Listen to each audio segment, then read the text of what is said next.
આ વર્ષનો અંત નજીક આવી રહ્યો છે. પ્રકાશનો તહેવાર દિવાળી ફક્ત દીવો જ નહીં, પણ આશાનો અને નવી શરૂઆતનો પ્રતીક છે. આ દિવાળી પછીનું આકાશીય પરિવર્તન કંઈક વિશેષ છે, કારણ કે ગુરુ, શનિ અને ચંદ્રનું સંયોગ 3 રાશિઓના જીવનમાં અદ્ભુત બદલાવ લાવવા જઈ રહ્યું છે. આ રાશિઓ છે મિથુન, કન્યા અને ધનુ. ચાલો જાણીએ કેમ આ 3 રાશિઓ માટે દિવાળી પછીનો સમય ચમત્કારિક સાબિત થવાનો છે. સૌપ્રથમ મિથુન રાશિ, જેના જીવનમાં છેલ્લા કેટલાક મહિનાથી ઉતારચઢાવ ચાલતો હતો, પણ હવે ગુરુની કૃપાથી ભાગ્યનો દરવાજો ખુલી રહ્યો છે. જે લોકો નોકરીમાં પ્રગતિ કે નવી તક શોધી રહ્યા છે, તેમના માટે સુવર્ણ સમય આવી રહ્યો છે. અને જે લોકો પ્રેમ સંબંધમાં મુશ્કેલી અનુભવી રહ્યા હતા, તેમના માટે સમજણ અને સ્થિરતા આવશે. ગુરુનો આશીર્વાદ મળશે. પછી આવે છે કન્યા રાશિ. આ રાશિના લોકો માટે આ દિવાળી પછીનો સમય સુખ અને સમૃદ્ધિ લાવનાર છે. શનિનો પ્રભાવ હવે હળવો થાય છે અને નાણાકીય સ્થિતિમાં સુધારો થશે. વ્યવસાયમાં નવા સંપર્કો અને નવું દિશા મળશે.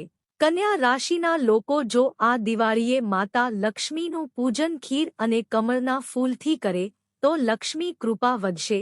ત્રીજી છે ધનુ રાશિ, જેઓ લાંબા સમયથી મહેનત કરી રહ્યા છે પણ પરિણામ ન મળ્યું.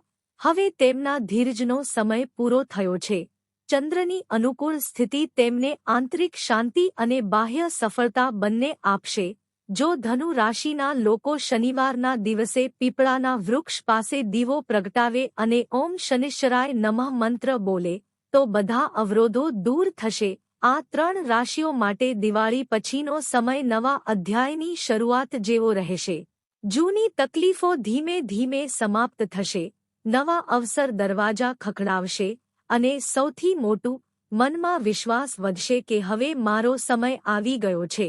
તો આ દિવાળી ફક્ત મીઠાઈ અને દીવો પૂરતી ન રાખશો.